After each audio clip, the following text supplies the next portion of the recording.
ਗੁਰੂ ਰੂਪ ਗੁਰੂ ਦੀ ਪਿਆਰੀ ਸਾਧ ਸੰਗਤ ਜੀ, ਜੈ ਲਖ ਦਾਤਾ ਪੀਰ ਦੀ, ਮੌਜ ਫਕੀਰ ਦੀ।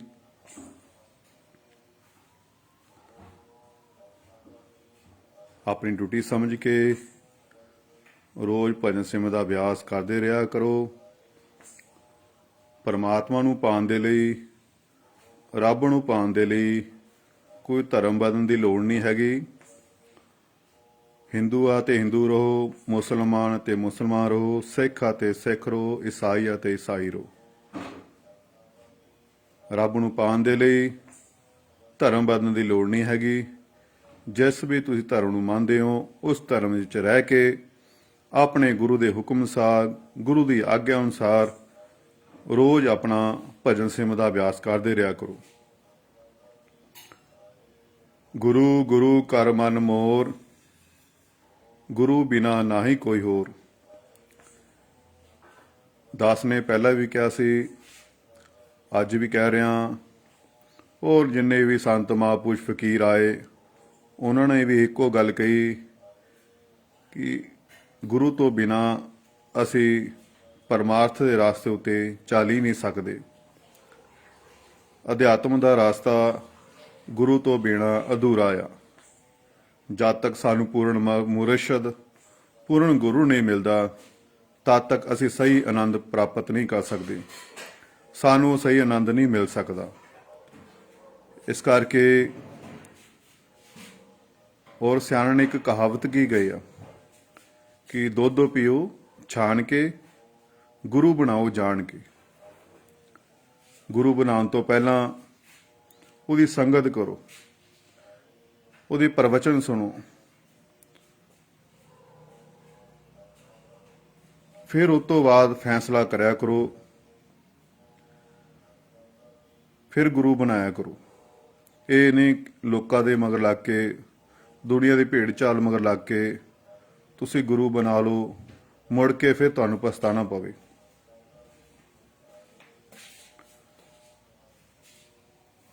ਜਿਸ ਤਰ੍ਹਾਂ ਸੁਨਾਰ ਆਪਣੇ ਸੋਨੇ ਦੀ ਜਦੋਂ ਪਰਖ ਕਰਦਾ ਆ ਤੇ ਉਹ ਨਾਲ ਨਾਲ ਸੇਕਾ ਵੀ ਦਿੰਦਾ ਤੇ ਨਾਲ ਨਾਲ ਹਥੌੜਾ ਵੀ ਮਾਰਦਾ ਆ, ਫਿਰ ਉਹ ਸੋਨੇ ਦੀ ਪਰਖ ਕਰਦਾ ਆ। ਇਸੇ ਤਰ੍ਹਾਂ ਗੁਰੂ ਬਣਾਉਣ ਤੋਂ ਪਹਿਲਾਂ ਉਹਦੀ ਥੋੜ੍ਹੀ ਬਹੁਤੀ ਪਰਖ ਕਰ ਲਿਆ ਕਰੋ, ਕਿਉਂਕਿ ਅੱਜ ਦਾ ਸਮਾਂ ਬੜਾ ਖਤਰਨਾਕ ਆ। ਕਲਯੁਗ ਦਾ ਘੋਰ ਕਲਯੁਗ ਚੱਲਦਾ ਪਿਆ ਆ। ਸਾਨੂੰ ਸਹੀ ਗਲਤ ਦੀ ਪਹਿਚਾਣ ਨਹੀਂ ਹੁੰਦੀ ਔਰ ਅਸੀਂ ਲੋਕਾਂ ਮਗਰ ਲੱਗ ਕੇ, ਭੇਡ ਚਾਲ ਮਗਰ ਲੱਗ ਕੇ ਅਸੀਂ ਗਲਤ ਡਿਸੀਜ਼ਨ ਲੈ ਲੈਂਦੇ ਹਾਂ, ਜੋ ਕੱਲ੍ਹ ਨੂੰ ਸਾਨੂੰ ਦੁੱਖ ਦਾ ਕਾਰਨ ਬਣਦਾ ਆ। ਜਦ ਤੱਕ ਅਸੀਂ ਭਗਤੀ ਨਹੀਂ ਕਰਾਂਗੇ, ਪ੍ਰਭੂ ਨਾਲ ਪ੍ਰੇਮ ਨਹੀਂ ਕਰਾਂਗੇ, ਤਦ ਤੱਕ ਸਾਨੂੰ ਸੱਚ ਝੂਠ ਦੀ ਪਹਿਚਾਣ ਨਹੀਂ ਹੋ ਸਕਦੀ।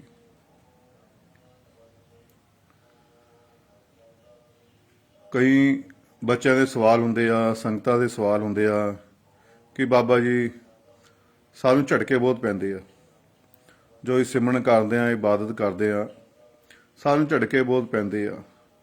ਕਈ ਕਹਿੰਦੇ ਸਾਨੂੰ ਦਬਾਅ ਬੜਾ ਪੈਂਦਾ ਆ, ਔਰ ਕਈ ਕਹਿੰਦੇ ਸਾਨੂੰ ਤਰ੍ਹਾਂ ਤਰ੍ਹਾਂ ਦੇ ਸੁਪਨੇ ਆਉਂਦੇ ਆ, ਕਈ ਕਹਿੰਦੇ ਸਾਨੂੰ ਨੈਗੇਟਿਵ ਸੁਪਨੇ ਆਉਂਦੇ ਆ। ਸੋ ਇਹ ਗੱਲਾਂ ਬਾਤਾਂ ਆਪਣੇ ਗੁਰੂ ਨਾਲ ਕਰਿਆ ਕਰੋ, ਮੁਰਸ਼ਦ ਨਾਲ ਕਰਿਆ ਕਰੋ। ਜੇ ਅਸੀਂ ਕਹਿੰਦੇ ਹਾਂ ਕਿ ਆਪਣੇ ਗੁਰੂ ਨਾਲ ਗੱਲ ਕਰੋ, ਆਪਣੇ ਮੁਰਸ਼ਦ ਨਾਲ ਗੱਲ ਕਰੋ, ਫਿਰ ਉਹ ਕਹਿੰਦੇ ਕਿ ਸਾਡਾ ਗੁਰੂ ਕੁਝ ਦੱਸਦਾ ਨਹੀਂ ਹੈਗਾ, ਗੁਰੂ ਕੁਝ ਬੋਲਦਾ ਨਹੀਂ ਹੈਗਾ, ਗੁਰੂ ਸਾਨੂੰ ਸਹੀ ਰਸਤੇ ਨਹੀਂ ਪਾ ਰਿਹਾ, ਗੁਰੂ ਸਾਨੂੰ ਕੁਝ ਦੱਸਦਾ ਨਹੀਂ ਪਿਆ। ਫਿਰ ਅਸੀਂ ਗੁਰੂ ਦੀ ਗਲਤੀ ਕੱਢ ਦਿੰਦੇ ਹਾਂ। ਇਸ ਕਰਕੇ ਗੁਰੂ ਬਣਾਉਣ ਤੋਂ ਪਹਿਲਾਂ ਉਹਦੀ ਸੰਗਤ ਕਰਿਆ ਕਰੋ, ਉਹਦੇ ਵਿਚਾਰ ਸੁਣਿਆ ਕਰੋ। ਫਿਰ ਕੁਝ ਸਮਾਂ ਪਾ ਕੇ ਫਿਰ ਉਸ ਨੂੰ ਗੁਰੂ ਬਣਾਇਆ ਕਰੋ, ਜੇ ਤੁਹਾਨੂੰ ਅੱਛਾ ਲੱਗਦਾ ਆ, ਤੁਹਾਨੂੰ ਚੰਗਾ ਲੱਗਦਾ। ਬਾਕੀ ਰਹੀ ਗੱਲ, ਇਹ ਜੋ ਸਫ਼ਰ ਆ, ਇਹ ਤੁਹਾਡੇ ਵਿਸ਼ਵਾਸ ਦਾ ਸਫ਼ਰ ਆ। ਤੁਹਾਨੂੰ ਵਿਸ਼ਵਾਸ ਹੋਣਾ ਚਾਹੀਦਾ, ਤੁਹਾਨੂੰ ਭਰੋਸਾ ਹੋਣਾ ਚਾਹੀਦਾ।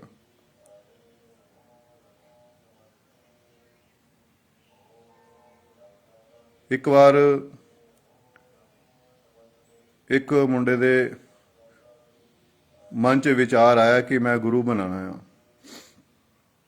ਤੋ ਆਪਣੇ ਮੁਰਸ਼ਦ ਦੇ ਕੋਲ ਗਿਆ, ਉਸ ਫਕੀਰ ਦੇ ਕੋਲ ਗਿਆ ਤੇ ਫਕੀਰ ਨੂੰ ਕਹਿ ਰਿਹਾ ਕਿ ਬਾਬਾ ਜੀ ਮੈਂ ਤੁਹਾਨੂੰ ਆਪਣਾ ਗੁਰੂ ਬਣਾਉਣਾ ਚਾਹੁੰਦਾ ਹਾਂ, ਕੀ ਤੁਸੀਂ ਮੇਰੇ ਗੁਰੂ ਬਣੋਗੇ, ਮੈਨੂੰ ਆਪਣਾ ਸ਼ਿਸ਼ਯ ਬਣਾਓਗੇ? ਤਾਂ ਉਸ ਫਕੀਰ ਨੇ ਕਿਹਾ ਕਿ ਜਾ ਵੀ ਇੱਕ ਦਾਰੂ ਦੀ ਬੋਤਲ ਲੈ ਕੇ ਆ। ਜਦੋਂ ਉਸ ਸ਼ਿਸ਼ੇ ਨੇ ਇੰਨੀ ਗੱਲ ਸੁਣੀ ਕਿ ਫਕੀਰ ਕਹਿ ਰਿਹਾ ਇੱਕ ਦਾਰੂ ਦੀ ਬੋਤਲ ਲੈ ਕੇ ਆ, ਤੇ ਉਹ ਸੋਚਾਂ 'ਚ ਪੈ ਜਾਂਦਾ ਕਿ ਮੈਂ ਇਹ ਗਲਤ ਕੰਮ ਛੱਡਣਾ ਚਾਹੁੰਦਾ, ਸਹੀ ਸੰਗਤ ਵਿੱਚ ਪੈਣਾ ਚਾਹੁੰਦਾ, ਤਾਂ ਮੇਰੇ ਇਸ ਫਕੀਰ ਨੇ ਮੈਨੂੰ ਦਾਰੂ ਲਿਆਉਣ ਲਈ ਕਹਿ ਦਿੱਤਾ। ਮਨ 'ਚ ਬੜੇ ਵਿਚਾਰ ਚੱਲਣ ਲੱਗੇ।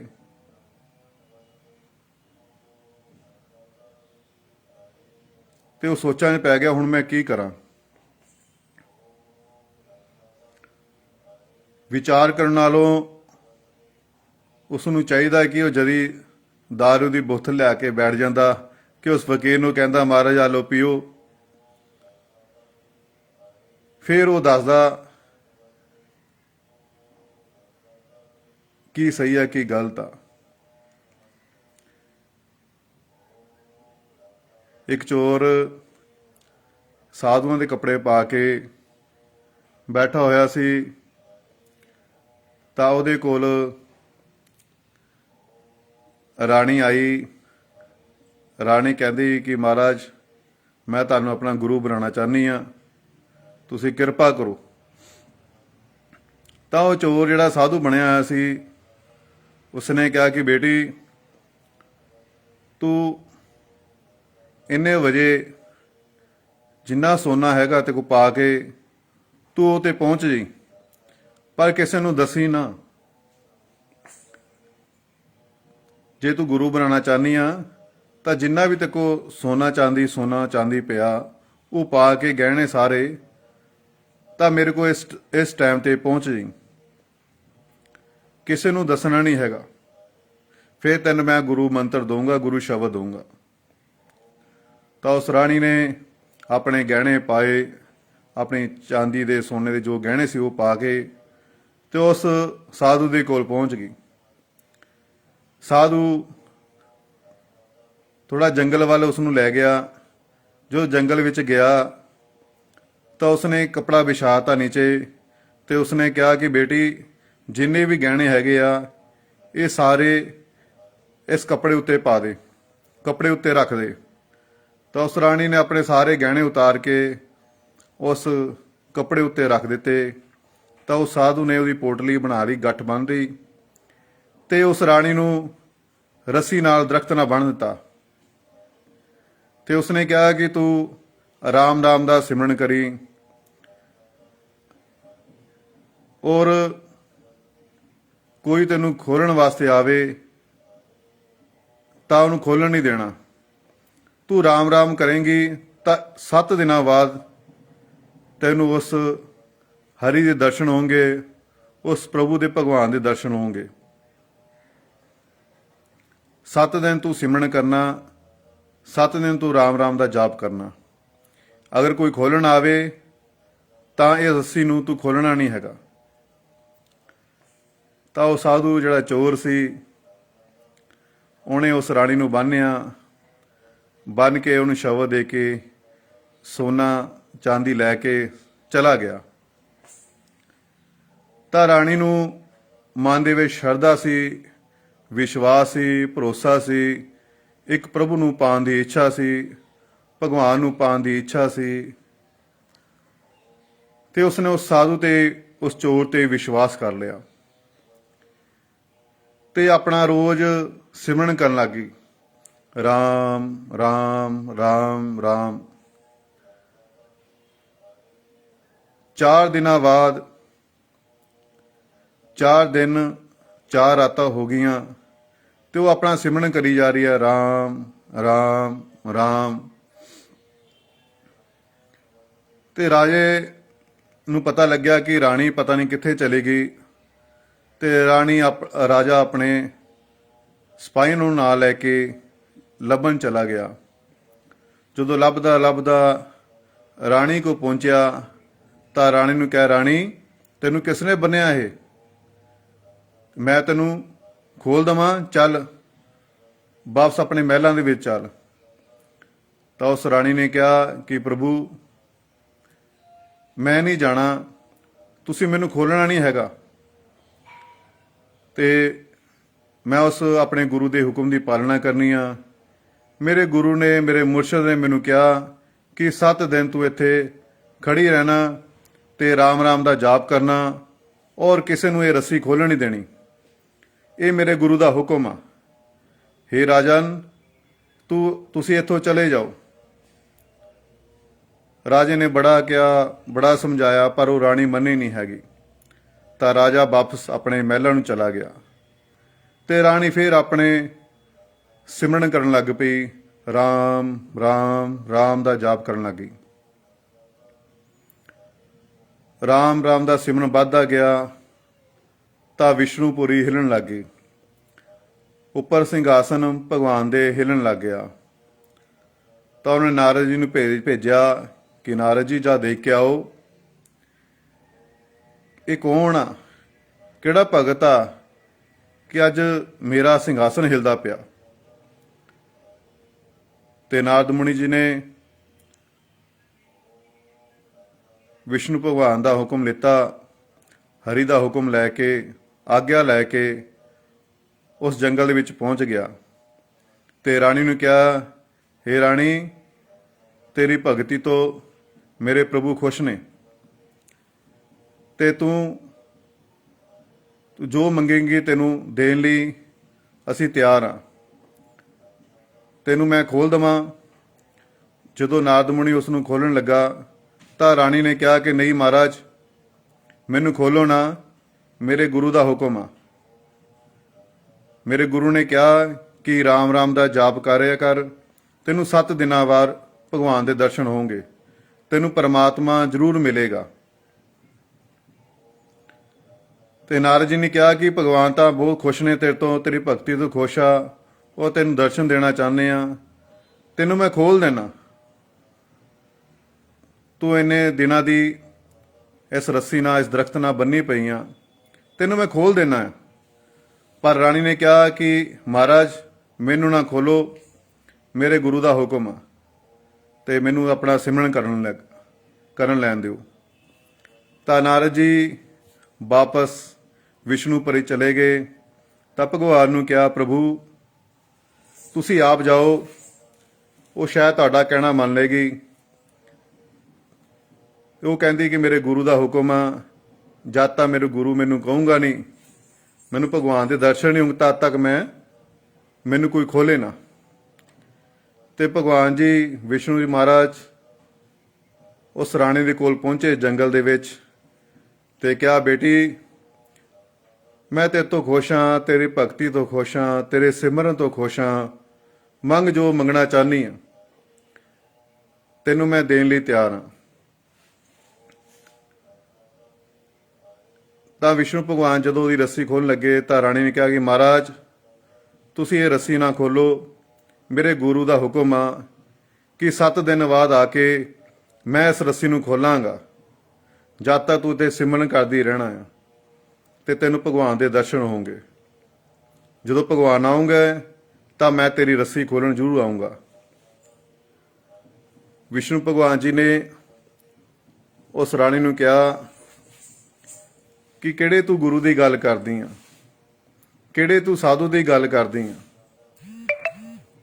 ਉਹ ਤਾਂ ਸਾਧੂ ਥੋੜੀ ਆ, ਉਹ ਤਾਂ ਚੋਰ ਸੀ। ਕਹਿੰਦੀ ਨਹੀਂ ਮਹਾਰਾਜ, ਉਹ ਮੇਰਾ ਗੁਰੂ ਆ, ਮੇਰਾ ਮੁਰਸ਼ਿਦ ਆ, ਉਹਨੇ ਮੈਨੂੰ ਸਿਮਰਨ ਦੇ ਵੱਲ ਲਗਾਇਆ, ਭਗਤੀ ਵੱਲ ਲਗਾਇਆ ਕਿ ਉਸਨੇ ਮੈਨੂੰ ਕਿਹਾ, ਮੇਰੇ ਗੁਰੂ ਨੇ ਮੈਨੂੰ ਕਿਹਾ, ਮੇਰੇ ਮੁਰਸ਼ਿਦ ਨੇ ਮੈਨੂੰ ਕਿਹਾ ਕਿ ਤੂੰ 7 ਦਿਨ ਇੱਥੇ ਖੜ ਕੇ ਭਗਤੀ ਕਰਨੀ ਆ, ਰਾਮ ਰਾਮ ਦਾ ਸਿਮਰਨ ਕਰਨਾ ਆ ਤੇ ਉਹ 7 ਦਿਨਾਂ ਬਾਅਦ ਤੈਨੂੰ ਭਗਵਾਨ ਦਰਸ਼ਨ ਦੇਣਗੇ ਔਰ ਮੈਂ ਤੈਨੂੰ ਖੋਲ੍ਹਣ ਆਵਾਂਗਾ। ਤੇ ਇਸ ਕਰਕੇ ਜਦ ਤੱਕ ਉਹ ਨਹੀਂ ਮੈਨੂੰ ਖੋਲੋਗੇ ਤਦ ਤੱਕ ਮੈਂ ਕਿਸੇ ਨੂੰ ਇਹ ਰੱਸੀ ਖੋਲਣ ਨਹੀਂ ਦੇਵਾਂਗੀ। ਤਾਂ ਭਗਵਾਨ ਜੀ ਨਾਰਦ ਮੁਨੀ ਜੀ ਨੂੰ ਕਿਹਾ, ਹੇ ਨਾਰਦ, ਜਾਓ ਲੱਭ ਕੇ ਲੈ ਕੇ ਆਓ, ਇਹਦਾ ਗੁਰੂ ਕਿੱਥੇ ਆ।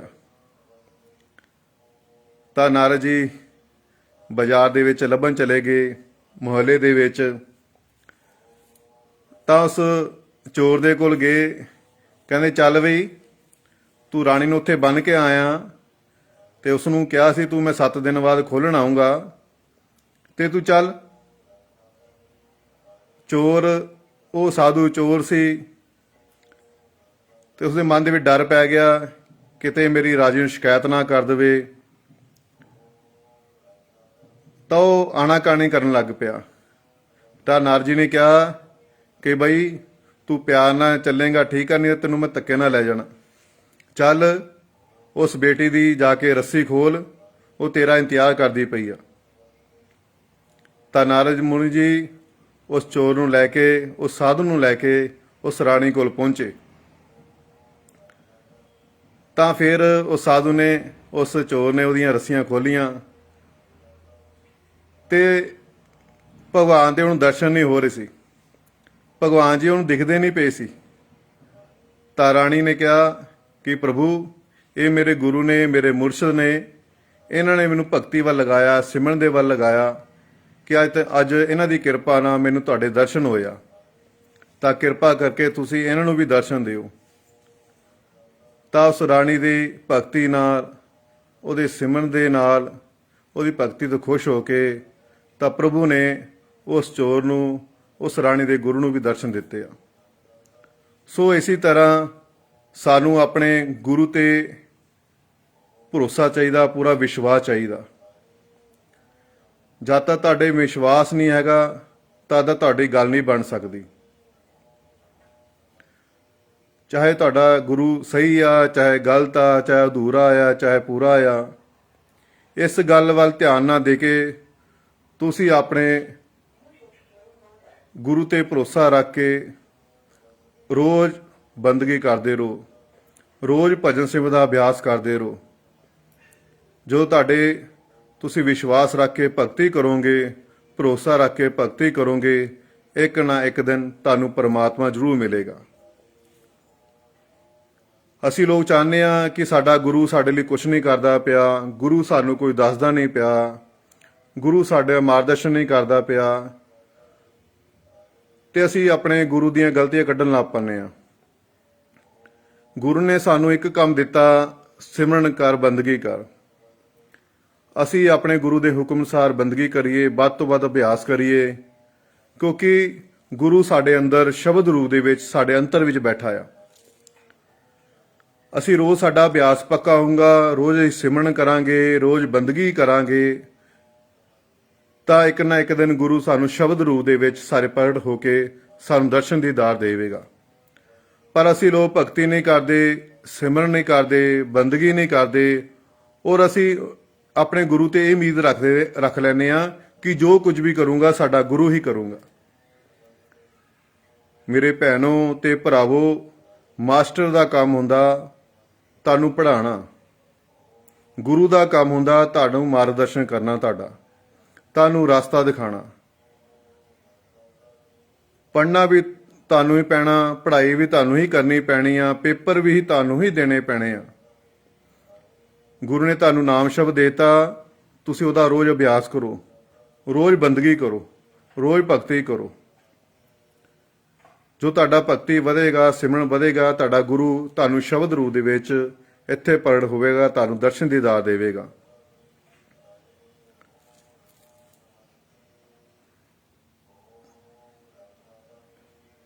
ਇਸ ਕਰਕੇ ਐਵੇਂ ਆਪਣੇ ਗੁਰੂ ਨੂੰ ਦੋਸ਼ ਨਾ ਦਿਆ ਕਰੋ। ਰੋਜ਼ ਆਪਣੇ ਵੱਧ ਤੋਂ ਵੱਧ ਸਮਾਂ ਭਗਤੀ ਵਿੱਚ ਲਗਾਇਆ ਕਰੋ, ਬੰਦਗੀ ਕਰਿਆ। ਇੱਥੇ ਆ ਜਾਓ, ਤੁਹਾਡਾ ਨਿਯਮ ਪੱਕਾ ਹੋ ਗਿਆ, ਤੁਹਾਡਾ ਅਭਿਆਸ ਪੱਕਾ ਹੋ ਗਿਆ, ਤੁਹਾਨੂੰ ਇੱਥੇ ਜੋਤ ਦੇ ਦਰਸ਼ਨ ਹੋਣ ਲੱਗ ਗਏ, ਪ੍ਰਕਾਸ਼ ਇੱਥੇ ਹੋ ਗਿਆ, ਤਾਂ ਤੁਹਾਡੇ ਸਭ ਨੂੰ ਤੁਹਾਡੀ ਗੱਲ ਬਣਨ ਲੱਗ ਪਈ। ਬਸ ਰੋਜ਼ ਕੋਈ ਛੁੱਟੀ ਨਹੀਂ ਕਰਨੀ, ਰੋਜ਼ ਅਭਿਆਸ ਕਰਨਾ, ਰੋਜ਼ ਸਿਮਰਨ ਕਰਨਾ, ਰੋਜ਼ ਧਿਆਨ ਲਗਾਉਣ ਦੀ ਕੋਸ਼ਿਸ਼ ਕਰਨੀ ਹੈ। ਬਾਹਰੋਂ ਧਿਆਨ ਹਟਾ ਕੇ ਆਪਣੇ ਅੰਦਰ ਵੀ ਧਿਆਨ ਲਗਾਉਣ ਦੀ ਕੋਸ਼ਿਸ਼ ਕਰੋ। ਪਰ ਅਸੀਂ ਲੋਕ ਪਹਿਲਾਂ ਹੀ ਉਲਝ ਜਾਂਦੇ ਹਾਂ। ਆਪਣੀ ਭਗਤੀ ਤੇ ਬਹਿਨੇ ਜ਼ਰੂਰ ਆ, ਪਰ ਸਾਡਾ ਖਿਆਲ ਕਿੱਥੇ ਹੁੰਦਾ? ਸਰੀਰ ਦੇ ਵਿੱਚ ਹੁੰਦਾ ਹੈ। ਕਿ ਅਸੀਂ ਆਪਣੇ ਸਰੀਰ ਦੀ ਹਰਕਤ ਨੂੰ ਦੇਖਦੇ ਰਹਿੰਦੇ ਹਾਂ ਕਿ ਸਾਨੂੰ ਝਟਕੇ ਪੈ ਰਿਹਾ, ਕਦੇ ਆਹ ਹੋ ਰਿਹਾ, ਕਦੇ ਉਹ ਹੋ ਰਿਹਾ, ਹੈ ਨਾ। ਅਸੀਂ ਇਹਨਾਂ ਚੀਜ਼ਾਂ ਵਿੱਚ ਨਹੀਂ ਫਸਣਾ, ਆਪਣਾ ਧਿਆਨ ਇੱਥੇ ਟਿਕਾਈ ਰੱਖਣਾ ਹੈ। ਸਰੀਰ ਨਾਲ ਜੋ ਮਰਜ਼ੀ ਹੋ ਰਿਹਾ, ਸਰੀਰ ਹਿਲਦਾ ਪਿਆ ਆ, ਜਾਂ ਆਪਾਂ ਨੂੰ ਐਂ ਲੱਗਦਾ ਕਿ ਆਪਾਂ ਹਵਾ ਦੇ ਵਿੱਚ ਉੱਡਦੇ ਪਏ ਹਾਂ, ਹੈ ਨਾ, ਅਸੀਂ ਜ਼ਮੀਨ ਤੋਂ ਉੱਪਰ ਉੱਠ ਗਏ ਹਾਂ, ਜਾਂ ਸਾਡਾ ਨੀਚੇ ਆਸਨ ਤੇ ਬੈਠੇ ਆ ਉਹ ਹਿਲਦਾ ਪਿਆ ਆ, ਜਾਂ ਬੈੱਡ ਹਿਲਦਾ ਪਿਆ, ਹੈ ਨਾ, ਇਹ ਚੀਜ਼ਾਂ ਵੱਲ ਧਿਆਨ ਨਹੀਂ ਦੇਣਾ। ਆਪਣਾ ਧਿਆਨ ਇੱਥੇ ਇਕਾਗਰ ਰੱਖਣਾ, ਇੱਥੇ ਇਕੱਠਾ ਕਰਨ ਦੀ ਕੋਸ਼ਿਸ਼ ਕਰੋ, ਇੱਥੇ ਦੇਖਣ ਦੀ ਕੋਸ਼ਿਸ਼ ਕਰੋ। ਜਦੋਂ ਤੁਹਾਡੇ ਇੱਥੇ ਅੰਤਰ ਦੇ ਵਿੱਚ ਪ੍ਰਕਾਸ਼ ਹੋ ਜਾਏਗਾ, ਇੱਥੇ ਜੋਤ ਦੇ ਦਰਸ਼ਨ ਹੋਣ ਲੱਗ ਪਏ ਰੋਜ਼ ਤੁਹਾਨੂੰ, ਤਾਂ ਤੁਸੀਂ ਸਮਝੋ ਭਗਤੀ ਵਿੱਚ ਸਫਲ ਹੋ, ਤੁਸੀਂ ਭਗਤੀ ਵਿੱਚ ਪਾਸ ਹੋ ਗਏ ਹੋ। ਉਸ ਤੋਂ ਅਸਲੀ ਸਫ਼ਰ ਫਿਰ ਤੁਹਾਡਾ ਉੱਥੋਂ ਬਾਅਦ ਸ਼ੁਰੂ ਹੋਣਾ ਹੈ। ਬਸ ਇੱਥੇ ਤੱਕ ਪਹੁੰਚ ਜਾਓ।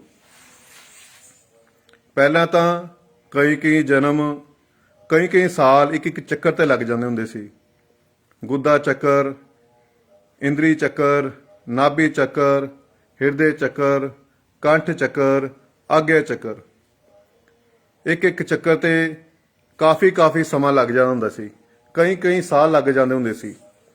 ਪਰ ਕਲਯੁਗ ਦੇ ਵਿੱਚ ਦੇਖਦੇ ਹੋਏ ਸਾਡੇ ਗੁਰੂਆਂ ਨੇ, ਸਾਡੇ ਸੰਤਾਂ ਮਹਾਂਪੁਰਸ਼ਾਂ ਨੇ, ਸਾਡੇ ਫਕੀਰਾਂ ਨੇ ਸਾਨੂੰ ਇੱਥੇ ਜੋੜ ਦਿੱਤਾ ਸਿੱਧਾ ਹੀ, ਕਿ ਬੇਟੇ ਬਾਹਰ ਦੀਆਂ ਅੱਖਾਂ ਬੰਦ ਕਰਕੇ ਅੰਦਰ ਦੀਆਂ ਅੱਖਾਂ ਖੋਲ ਲਵੋ, ਔਰ ਬਾਹਰੋਂ ਧਿਆਨ ਹਟਾ ਕੇ ਦੋਵੇਂ ਅੱਖਾਂ ਦੇ ਵਿਚਕਾਰ ਇੱਥੇ ਦੇਖਣ ਦੀ ਕੋਸ਼ਿਸ਼ ਕਰੋ। ਆਪਣਾ ਧਿਆਨ ਇੱਥੇ ਇਕਾਗਰ ਕਰੋ। ਹੌਲੀ ਹੌਲੀ ਆਪਣੇ ਅੰਤਰ ਦੇ ਵਿੱਚ ਆਪਣੇ ਮਨ ਤੋਂ ਸਿਮਰਨ ਕਰਾਉਂਦੇ ਰਹੋ। ਤੇਜ਼ ਕਰਨ ਦੀ ਲੋੜ ਨਹੀਂ ਹੈ, ਬਿਲਕੁਲ ਹੌਲੀ ਨਾ ਤੇਜ਼, ਮੀਡੀਅਮ ਆਪਣਾ ਸਿਮਰਨ ਕਰੋ, ਆਪਣੇ ਮਨ ਤੋਂ ਸਿਮਰਨ ਕਰਾਓ। ਫਿਰ ਇੱਥੇ ਪਹੁੰਚ ਜਾਓ। ਜੋ ਤੁਹਾਡੇ ਇੱਥੇ ਜੋਤ ਦੇ ਦਰਸ਼ਨ ਹੋਣ ਲੱਗ ਗਏ, ਰੋਜ਼ ਪ੍ਰਕਾਸ਼ ਹੋਣ ਲੱਗ ਗਿਆ, ਸਮਝੋ ਤੁਹਾਡੀ ਗੱਲ ਬਣ ਗਈ। ਫਿਰ ਤੁਹਾਡਾ ਅਸਲੀ ਸਫ਼ਰ ਅੱਗੇ ਦਾ ਸ਼ੁਰੂ ਹੋਣਾ। ਜਦੋਂ ਇੱਥੇ ਤੱਕ ਤੁਸੀਂ ਪਹੁੰਚ ਜਾਓਗੇ, ਫਿਰ ਆਪਣੇ ਗੁਰੂ ਨਾਲ, ਮੁਰਸ਼ਿਦ ਨਾਲ ਫਿਰ ਗੱਲ ਕਰਿਓ। ਫਿਰ ਆਪਣਾ ਗੁਰੂ ਤੁਹਾਡਾ ਮਾਰਗਦਰਸ਼ਨ ਤੁਹਾਡਾ ਕਰੇਗਾ ਅੱਗੇ ਕਿਸ ਤਰ੍ਹਾਂ ਚੱਲਣਾ। ਇਸ ਕਰਕੇ ਗੁਰੂ ਦੀ ਸਾਨੂੰ ਬਹੁਤ ਲੋੜ ਪੈਂਦੀ ਆ। ਜਿਹਨੇ ਇਹ ਸਫ਼ਰ ਤੈਅ ਕੀਤਾ, ਅਧਿਆਤਮਿਕ ਸਫ਼ਰ ਤੈਅ ਕੀਤਾ, ਪਰਮਾਰਥ ਦਾ ਸਫ਼ਰ ਤੈਅ ਕੀਤਾ, ਜਿਹੜਾ ਆਪ ਪਹੁੰਚਿਆ ਉਹੀ ਸਾਨੂੰ ਪਹੁੰਚਾ ਸਕਦਾ ਹੈ। ਜਿਹਨੇ ਆਪ ਦੇਖਿਆ ਉਹੀ ਸਾਨੂੰ ਦਿਖਾ ਸਕਦਾ ਹੈ। ਇਸ ਕਰਕੇ ਕਹਿੰਦੇ ਆ, ਗੁਰੂ ਦੁੱਧ ਪੀਓ ਛਾਣ ਕੇ, ਗੁਰੂ ਬਣਾਓ ਜਾਣ ਕੇ। ਤੇ ਗੁਰੂ ਬਣਾਉਣ ਤੋਂ ਪਹਿਲਾਂ ਸੋਚ ਸਮਝ ਵਿਚਾਰ ਕਰ ਲਿਆ ਕਰੋ, ਉਹਦੀ ਸੰਗਤ ਕਰਿਆ ਕਰੋ, ਉਹਦੇ ਬਚਨ ਸੁਣਿਆ ਕਰੋ। ਪੂਰਨ ਮਹਾਪੁਰਸ਼ ਸੰਤ ਫਕੀਰ ਤੁਹਾਨੂੰ ਹਮੇਸ਼ਾ ਅੰਦਰ ਦੀ ਭਗਤੀ ਕਰਾਏਗਾ, ਤੁਹਾਨੂੰ ਅੰਤਰ ਦੇ ਵਿੱਚ ਇੱਥੇ ਜੋੜੇਗਾ। ਤੁਹਾਨੂੰ ਬਾਹਰ ਦੇ ਅਡੰਬਰ ਨਹੀਂ ਕਰਾਏਗਾ ਕਿ ਮੰਗਲਵਾਰ ਨੂੰ ਇੱਥੇ ਚਲੇ ਜਾਓ, ਵੀਰਵਾਰ ਨੂੰ ਇੱਥੇ ਚਲੇ ਜਾਓ, ਸ਼ਨੀਵਾਰ ਨੂੰ ਇੱਥੇ ਚਲੇ ਜਾਓ, ਜਾਂ ਮੰਗਲਵਾਰ ਨੂੰ ਆਹ ਉਪਾਏ ਕਰੋ, ਸ਼ਨੀਵਾਰ ਨੂੰ ਉਪਾਏ ਕਰੋ, ਐਤਵਾਰ ਨੂੰ ਆਹ ਕਰੋ, ਫਲਾਨਾ ਕਰੋ। ਬਾਹਰ ਦੀਆਂ ਕਰਮ ਕਾਂਡ ਨਹੀਂ ਕਰਾਵੇਗਾ। ਪੂਰਨ ਮਹਾਪੁਰਸ਼ ਤੁਹਾਨੂੰ ਬਾਹਰ ਦੇ ਕਰਮ ਕਾਂਡਾਂ ਵਿੱਚ ਨਹੀਂ ਪਾਵੇਗਾ। ਪੂਰਨ ਗੁਰੂ, ਪੂਰਨ ਸੰਤ ਮਹਾਂਪੁਰਸ਼, ਪੂਰਨ ਫਕੀਰ ਤੁਹਾਨੂੰ ਇੱਥੇ ਜੋੜੇਗਾ। ਨਾਮ ਦੇ ਨਾਲ ਜੋੜੇਗਾ, ਬੰਦਗੀ ਨਾਲ ਜੋੜੇਗਾ, ਸਿਮਰਨ ਦੇ ਨਾਲ ਜੋੜੇਗਾ। ਤੁਹਾਨੂੰ ਅੰਤਰ ਦੀ ਭਗਤੀ ਕਰਾਏਗਾ, ਅੰਦਰ ਦਾ ਸਫ਼ਰ ਤੈਅ ਕਰਾਏਗਾ। ਕਿਉਂਕਿ ਜਿਹਨੂੰ ਵੀ ਪਰਮਾਤਮਾ ਮਿਲਿਆ, ਭਗਵਾਨ ਮਿਲਿਆ, ਰੱਬ ਮਿਲਿਆ, ਉਹਨੂੰ ਅੰਦਰ ਹੀ ਮਿਲਿਆ। ਜਿਸ ਨੂੰ ਵੀ ਮਿਲਿਆ, ਬਾਹਰ ਕਿਸੇ ਨੂੰ ਨਹੀਂ ਮਿਲਿਆ। ਤੇ ਇਸ ਕਰਕੇ ਬਾਹਰੋਂ ਧਿਆਨ ਹਟਾ ਕੇ ਆਪਣੇ ਅੰਤਰ ਵਿੱਚ ਧਿਆਨ ਜੋੜਨ ਦੀ ਕੋਸ਼ਿਸ਼ ਕਰੋ, ਧਿਆਨ ਲਗਾਉਣ ਦੀ ਕੋਸ਼ਿਸ਼ ਕਰੋ। ਰੋਜ਼ ਬਿਨਾਂ ਨਾਗਾ, ਬਿਨਾਂ ਛੁੱਟੀ ਰੋਜ਼ ਅਭਿਆਸ ਕਰੋ। ਜੋ ਤੁਹਾਡੇ ਇੱਥੇ ਜੋਤ ਦੇ ਦਰਸ਼ਨ ਹੋਣ ਲੱਗ ਗਏ, ਪ੍ਰਕਾਸ਼ ਦਿਖਣ ਲੱਗ ਗਿਆ, ਪ੍ਰਕਾਸ਼ ਹੋਣ ਲੱਗ ਗਿਆ, ਫਿਰ ਤੁਹਾਡਾ ਸਮਝੋ ਤੁਹਾਡੀ ਗੱਲ ਬਣ ਗਈ ਆ। ਫਿਰ ਤੁਹਾਡਾ ਅਸਲੀ ਸਫ਼ਰ ਭਗਤੀ ਦਾ ਸ਼ੁਰੂ ਹੋਣਾ ਹੈ। ਉਦੋਂ ਤੱਕ ਰਾਤ ਦਿਨ ਮਿਹਨਤ ਕਰੋ, ਆਪਣੀ ਵੱਧ ਤੋਂ ਵੱਧ ਸਮਾਂ ਭਗਤੀ ਤੇ ਲਗਾਓ। ਚੈਨ ਨਾਲ ਨਾ ਬੈਠੋ ਜਦ ਤੱਕ ਤੁਸੀਂ ਇੱਥੇ ਨਹੀਂ ਪਹੁੰਚ ਪਾਉਂਦੇ। ਠੀਕ ਹੈ, ਇੱਥੋਂ ਸਫ਼ਰ ਅਸਲੀ ਸ਼ੁਰੂ ਹੋਣਾ ਤੁਹਾਡਾ।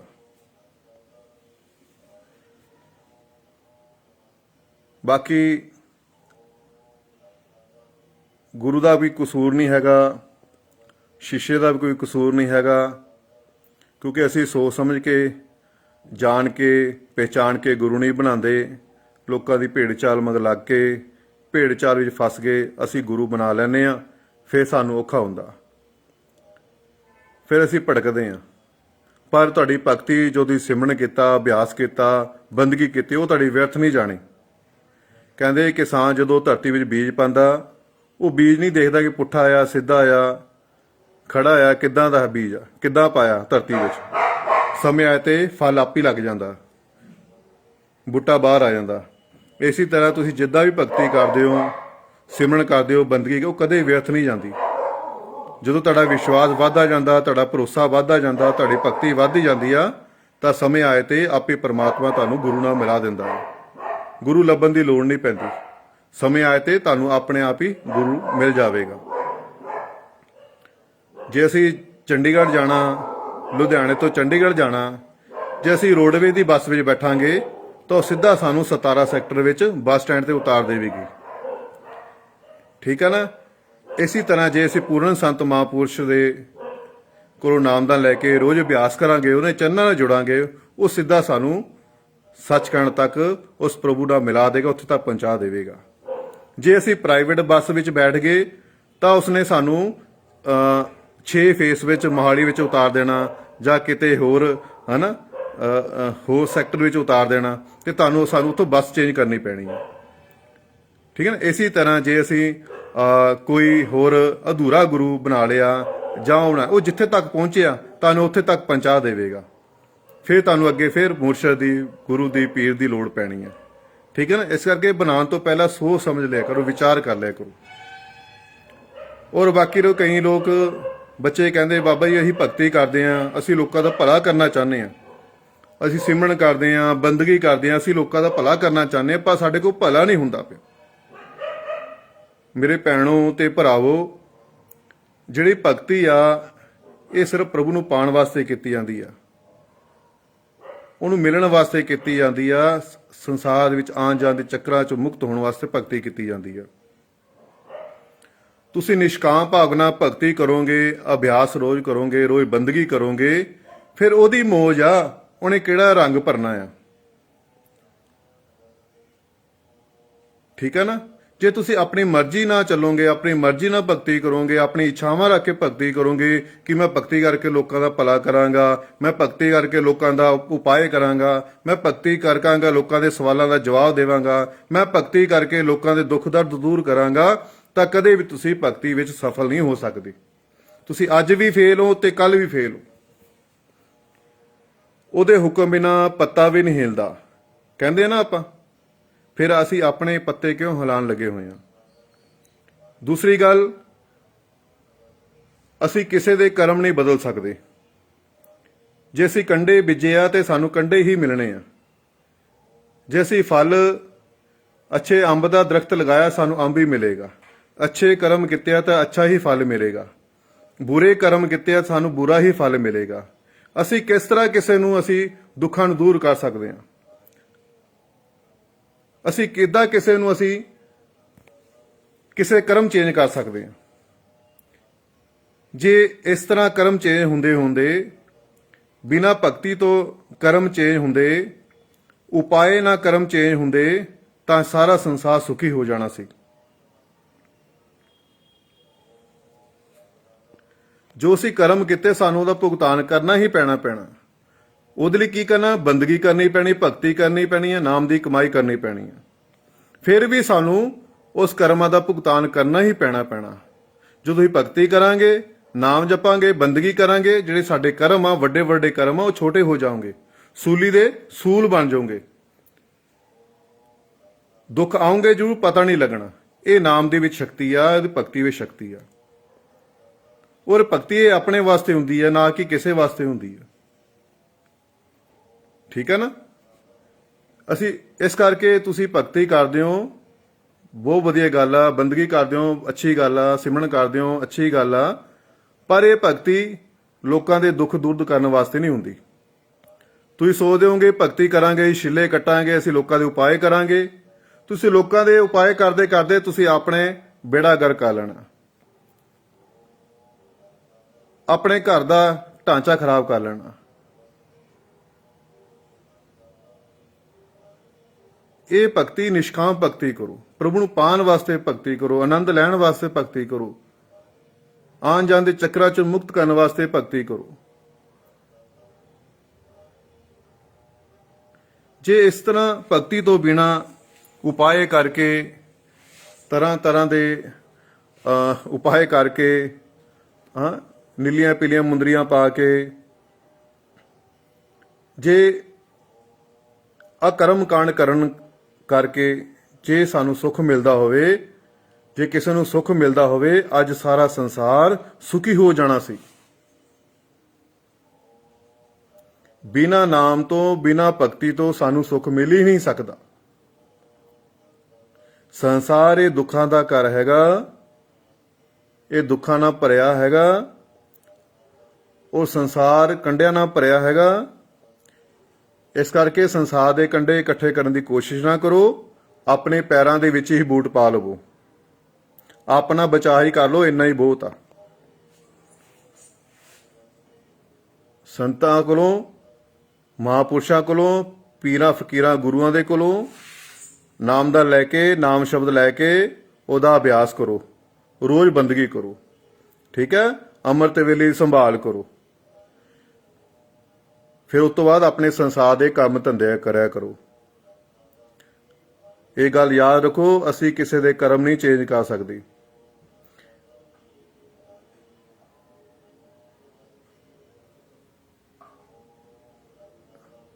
ਜੇ ਕਿਸੇ ਦੇ ਤੁਸੀਂ ਕੰਮ ਦੇ ਵਿੱਚ ਟੰਗ ਅੜਾਓਗੇ, ਉਹਦਾ ਭੁਗਤਾਨ ਤੁਹਾਨੂੰ ਕਰਨਾ ਪੈਣਾ, ਉਹ ਦੁੱਖਾਂ ਦਾ ਭੁਗਤਾਨ ਤੁਹਾਨੂੰ ਕਰਨਾ ਪੈਣਾ।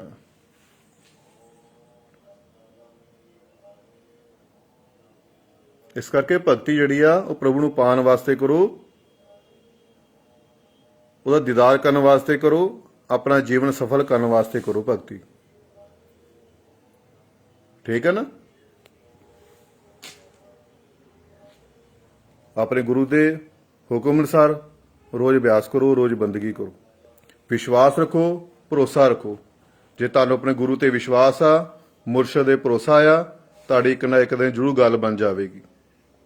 ਉਦੋਂ ਤੱਕ ਟਿੱਕੇ ਨਾ ਬੈਠੋ, ਚੈਨ ਨਾਲ ਨਾ ਬੈਠੋ, ਜੋ ਤੱਕ ਤੁਸੀਂ ਇੱਥੇ ਨਹੀਂ ਪਹੁੰਚ ਪਾਉਂਦੇ, ਉਸ ਪ੍ਰਕਾਸ਼ ਦੇ ਦਰਸ਼ਨ ਨਹੀਂ ਕਰ ਪਾਉਂਦੇ, ਉਹ ਜੋਤ ਦੇ ਦਰਸ਼ਨ ਨਹੀਂ ਕਰ ਲੈਂਦੇ, ਉਦੋਂ ਤੱਕ ਰਾਤ ਦਿਨ ਮਿਹਨਤ ਕਰੋ ਆਪਣੀ। ਜਦੋਂ ਵੀ ਸਮਾਂ ਮਿਲਦਾ ਉਹਦੇ ਯਾਦ ਵਿੱਚ ਬੈਠ ਜਾਵੋ,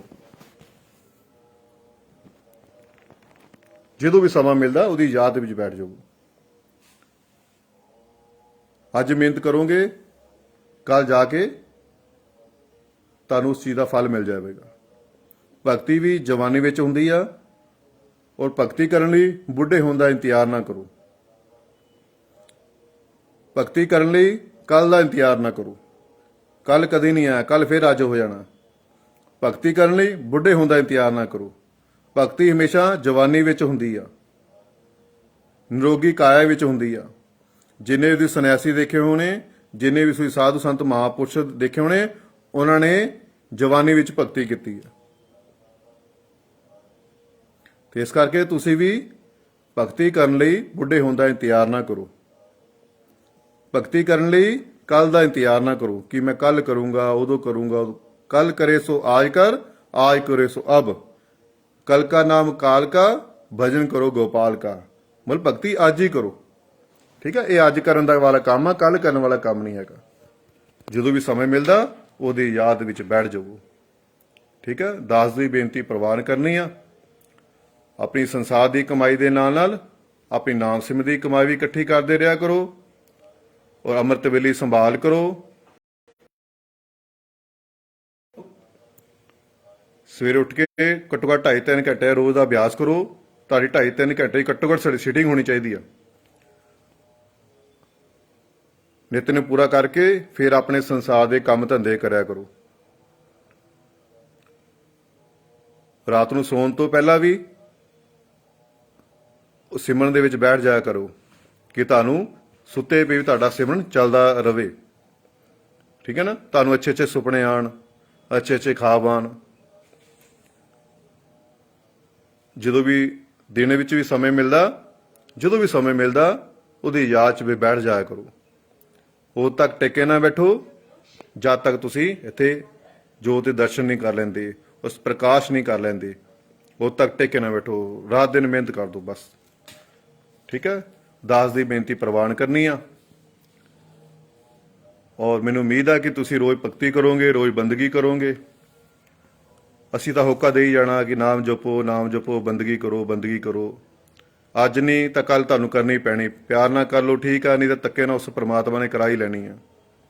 ਠੀਕ ਹੈ ਨਾ। ਬੰਦਗੀ ਵੀ ਤੁਸੀਂ ਆਪਣੇ ਵਾਸਤੇ ਕਰਨੀ ਆ, ਕਿਸੇ ਹੋਰ ਵਾਸਤੇ ਨਹੀਂ ਕਰਨੀ। ਇਹਦਾ ਫਾਇਦਾ ਵੀ ਤੁਹਾਨੂੰ ਹੀ ਆ। ਇਸ ਵਾਰੀ ਸਮੇਂ ਨਾਲ ਬੰਦਗੀ ਕਰ ਲਓ, ਵਧੀਆ ਗੱਲ ਆ। ਠੀਕ ਹੈ ਨਾ। ਔਰ ਭਗਤੀ ਹੀ, ਸਿਮਰਨ ਦੀ ਕਮਾਈ, ਨਾਮ ਦੀ ਕਮਾਈ ਇੱਕ ਇਹੋ ਜਿਹੀ ਆ, ਤੁਹਾਨੂੰ ਵੱਡੇ ਵੱਡੇ ਦੁੱਖਾਂ ਤੋਂ ਬਚਾ ਸਕਦੀ ਆ, ਵੱਡੇ ਵੱਡੇ ਕਰਮਾਂ ਤੋਂ ਬਚਾ ਸਕਦੀ ਆ। ਹੋਰ ਦੁਨੀਆ 'ਚ ਇਹੋ ਜਿਹੀ ਕੋਈ ਤਾਕਤ ਨਹੀਂ ਜਿਹੜੇ ਤੁਹਾਨੂੰ ਕਰਮਾਂ ਤੋਂ ਬਚਾ ਸਕੇ, ਇਹਨਾਂ ਦੁੱਖਾਂ ਤੋਂ ਬਚਾ ਸਕੇ। ਬਿਨਾਂ ਨਾਮ ਤੋਂ ਛੁਟਕਾਰਾ ਨਹੀਂ ਹੈਗਾ, ਬਿਨਾਂ ਭਗਤੀ ਤੋਂ ਛੁਟਕਾਰਾ ਨਹੀਂ ਹੈਗਾ। ਇਹ 84 ਚੱਕਰ ਵਿੱਚੋਂ, ਇਸ ਸੰਸਾਰ ਵਿੱਚ ਦੁੱਖਾਂ ਦੇ ਘਰ ਦੇ ਵਿੱਚੋਂ ਬੰਦਗੀ ਕਰਕੇ ਹੀ ਛੁਟਕਾਰਾ ਮਿਲਣਾ ਹੈ। ਠੀਕ ਹੈ, ਨਾਮ ਜਪ ਕੇ ਹੀ ਗੱਲ ਬਣਨੀ ਆ, ਭਗਤੀ ਕਰਕੇ ਹੀ ਗੱਲ ਬਣਨੀ ਆ। ਤੇ ਗੱਲਾਂ ਨਾਲ ਪਕੌੜੇ ਨਾ ਬਣਾਓ, ਆਪਣੀ ਡਿਊਟੀ ਸਮਝ ਕੇ ਰੋਜ਼ ਸਿਮਰਨ ਕਰੋ, ਰੋਜ਼ ਅਭਿਆਸ ਕਰੋ ਆਪਣਾ। ਜਿਸ ਤਰ੍ਹਾਂ ਭੁੱਖ ਮਿਟਾਉਣ ਦੇ ਲਈ ਤੁਸੀਂ ਤਰ੍ਹਾਂ ਤਰ੍ਹਾਂ ਦੀਆਂ ਚੀਜ਼ਾਂ ਖਾਂਦੇ ਹੋ, ਹੈ ਨਾ, ਭੁੱਖ ਲੱਗੀ ਹੋਏ ਤੁਸੀਂ ਆਪਣਾ ਇੰਤਜ਼ਾਮ ਕਰ ਲੈਂਦੇ ਹੋ ਕਿ ਕੁਛ ਨਾ ਕੋਈ ਖਾਣ ਨੂੰ ਮਿਲ ਜਾਵੇ। ਇਸੇ ਤਰ੍ਹਾਂ ਤੁਹਾਨੂੰ ਪ੍ਰਭੂ ਦੇ ਭਗਤੀ ਦੀ ਭੁੱਖ ਹੋਣੀ ਚਾਹੀਦੀ ਆ, ਪ੍ਰਭੂ ਦੀ ਬੰਦਗੀ ਦੀ ਭੁੱਖ ਹੋਣੀ ਚਾਹੀਦੀ ਆ। ਠੀਕ ਹੈ ਨਾ। ਜਦੋਂ ਸਮਾਂ ਮਿਲੇ ਉਹਦੀ ਯਾਦ 'ਚ ਜਿੱਦਾਂ ਮਰਜ਼ੀ ਸਮਾਂ ਕੱਢ ਕੇ ਉਹਦੀ ਯਾਦ ਵਿੱਚ ਬੈਠ ਜਾਇਆ ਕਰੋ। ਦੁਨੀਆ ਦੇ ਸਾਰੇ ਕੰਮ ਤੁਸੀਂ ਆਪਣੀ ਮਰਜ਼ੀ ਨਾਲ ਕਰਦੇ ਹੋ। ਜਦੋਂ ਬੰਦਗੀ ਕਰਨ ਦੀ ਵਾਰੀ ਆਉਂਦੀ ਆ, ਸਿਮਰਨ ਕਰਨ ਦੀ ਵਾਰੀ ਆਉਂਦੀ ਆ, ਉਦੋਂ ਕਹਿੰਦੇ ਕਿ ਪ੍ਰਮਾਤਮਾ ਆਪ ਹੀ ਉਠਾਏਗਾ, ਆਪ ਹੀ ਕਰਾਏਗਾ। ਹੈ, ਸੰਸਾਰ ਦੇ ਸਾਰੇ ਕੰਮ ਤੁਸੀਂ ਆਪਣੀ ਮਰਜ਼ੀ ਨਾਲ ਕਰੀ ਜਾਂਦੇ ਹੋ। ਜਦੋਂ ਬੰਦਗੀ ਵਾਰੀ ਆਉਂਦੀ ਆ, ਪਾਠ ਦੀ ਵਾਰੀ ਆਉਂਦੀ ਆ, ਭਗਤੀ ਦੀ ਵਾਰੀ ਆਉਂਦੀ, ਉਦੋਂ ਕਹਿੰਦੇ ਜੀ ਰੱਬ ਆਪ ਹੀ ਕਰਾਵੇਗਾ। ਇਹ ਆਪ ਹੀ ਕਰਨਾ ਪੈਣਾ। ਇੱਕ ਕਦਮ ਪੱਟਾਂਗੇ ਤਾਂ ਹੀ ਪ੍ਰਮਾਤਮਾ 2 ਕਦਮ ਵਧੇਗਾ। ਜੇ ਅਸੀਂ 4 ਕਦਮ ਪੱਟਾਂਗੇ, ਪ੍ਰਮਾਤਮਾ 8 ਕਦਮ ਪੱਟੇਗਾ। ਇਸ ਕਰਕੇ ਉਹਦੀ ਯਾਦ ਵਿੱਚ ਬੈਠ ਜਾਇਆ ਕਰੋ। ਆਪਣੀ ਡਿਊਟੀ ਸਮਝ ਕੇ ਰੋਜ਼ ਭਜਨ ਸਿਮਰਨ ਦਾ ਅਭਿਆਸ ਕਰਦੇ ਰਹੋ। ਇੱਕ ਨਾ ਇੱਕ ਦਿਨ ਤੁਹਾਡੀ ਗੱਲ ਜ਼ਰੂਰ ਬਣੇਗੀ। ਦਾਸ ਦੀ ਬੇਨਤੀ ਪ੍ਰਵਾਨ ਕਰਨੀ ਆ। ਦਾਸ ਦੇ ਕੋਲੋਂ ਕੁਝ ਬੋਲਣ ਦੇ ਵਿੱਚ ਗਲਤੀ ਹੋ ਜਾਵੇ ਤਾਂ ਦਾਸ ਨੂੰ ਮਾਫ ਕਰ ਦੇਣਾ। ਜੇ ਅੱਛੇ ਵਿਚਾਰ ਲੱਗੇ ਹੋਣ ਤਾਂ ਆਪਣੇ ਜੀਵਨ ਵਿੱਚ ਢਾਲਣ ਦੀ ਕੋਸ਼ਿਸ਼ ਕਰਨੀ ਆ। ਆਪ ਵੀ ਸਿਮਰਨ ਕਰੋ ਤੇ ਆਪਣੇ ਬੱਚਿਆਂ ਤੋਂ ਵੀ ਸਿਮਰਨ ਕਰਾਇਆ ਕਰੋ। ਤੁਸੀਂ ਸਿਮਰਨ ਕਰੋਗੇ, ਤੁਹਾਡੇ ਵੱਲ ਦੇਖ ਕੇ ਤੁਹਾਡੇ ਬੱਚੇ ਸਿਮਰਨ ਕਰੋਗੇ। ਠੀਕ ਹੈ ਨਾ। ਰੋਜ਼ ਅਭਿਆਸ ਕਰੋ। ਗੁਰੂ ਨੂੰ ਖੁਸ਼ ਦੇਖਣਾ ਚਾਹੁੰਦੇ ਹੋ, ਆਪਣੇ ਗੁਰੂ ਨੂੰ ਖੁਸ਼ ਦੇਖਣਾ ਚਾਹੁੰਦੇ ਹੋ ਤਾਂ ਭਗਤੀ ਕਰੋ, ਸਿਮਰਨ ਕਰੋ। ਠੀਕ ਹੈ। ਗੁਰੂ ਨੇ ਤੁਹਾਡੇ ਸੰਸਾਰ ਦੇ ਪਦਾਰਥਾਂ ਨਾਲ ਕੁਛ ਨਹੀਂ ਹੋਣਾ, ਸੰਸਾਰ ਦੇ ਧਨ ਦੌਲਤ ਨਾਲ ਕੁਛ ਨਹੀਂ ਹੋਣਾ। ਗੁਰੂ ਨੇ ਸਿਰਫ ਤੁਹਾਡੀ ਬੰਦਗੀ ਤੋਂ ਖੁਸ਼ ਹੋਣਾ, ਭਗਤੀ ਤੋਂ ਖੁਸ਼ ਹੋਣਾ। ਠੀਕ ਹੈ। ਇਸ ਕਰਕੇ ਜੇ ਤੁਸੀਂ ਆਪਣੇ ਗੁਰੂ ਨੂੰ ਹਮੇਸ਼ਾ ਲਈ ਖੁਸ਼ ਦੇਖਣਾ ਚਾਹੁੰਦੇ ਹੋ, ਗੁਰੂ ਨੂੰ ਸੁਖੀ ਦੇਖਣਾ ਚਾਹੁੰਦੇ ਹੋ ਤਾਂ ਸਿਮਰਨ ਕਰੋ ਆਪਣਾ। ਰੋਜ਼ ਨਿਯਮ ਪੱਕਾ ਰੱਖੋ ਆਪਣਾ। ਠੀਕ ਹੈ। ਹੱਥ ਕਾਰਵਲ ਦਿਲ ਯਾਵਰ ਕੋ। ਘੱਟੋ ਘੱਟ 2.5-3 ਘੰਟੇ ਤੱਕ ਘੱਟੋ ਘੱਟ ਤੁਹਾਡਾ ਅਭਿਆਸ ਹੋਣਾ ਚਾਹੀਦਾ। ਠੀਕ ਹੈ। ਜਦੋਂ ਵੀ ਯਾਦ ਵੇ, ਨਿੰਦਿਆ ਚੁਗਲੀ ਕਰਨ ਨਾਲੋਂ, ਇੱਧਰ ਉੱਧਰ ਦੀਆਂ ਗੱਲਾਂ ਕਰਨ ਨਾਲੋਂ ਉਹਦੇ ਯਾਦ ਵਿੱਚ ਬੈਠ ਜਾਇਆ ਕਰੋ। ਠੀਕ ਹੈ। ਇਹ ਜੀਵਨ ਬਾਰ-ਬਾਰ ਨਹੀਂ ਮਿਲਦਾ, ਇਹਨੂੰ ਲੇਖੇ ਲਗਾਓ। ਪਤਾ ਨਹੀਂ ਇੱਕ ਸਾਹ ਅੰਦਰ ਗਿਆ, ਪਤਾ ਨਹੀਂ ਬਾਹਰ ਆਣਾ ਜਾਂ ਨਹੀਂ ਆਣਾ। ਕੱਲ ਦਾ ਕੋਈ ਭਰੋਸਾ ਨਹੀਂ ਹੈਗਾ, ਘੜੀ ਦਾ ਕੋਈ ਭਰੋਸਾ ਨਹੀਂ ਹੈਗਾ। ਠੀਕ ਹੈ। ਜਦੋਂ ਵੀ ਸਮਾਂ ਮਿਲਦਾ ਉਹਦੀ ਯਾਦ ਵਿੱਚ ਬੈਠ ਜਾਇਆ ਕਰੋ। ਠੀਕ ਹੈ। ਜੈ ਲੱਖ ਦਾਤਾ ਪੀਰ ਦੀ, ਮੌਜ ਫਕੀਰ ਦੀ।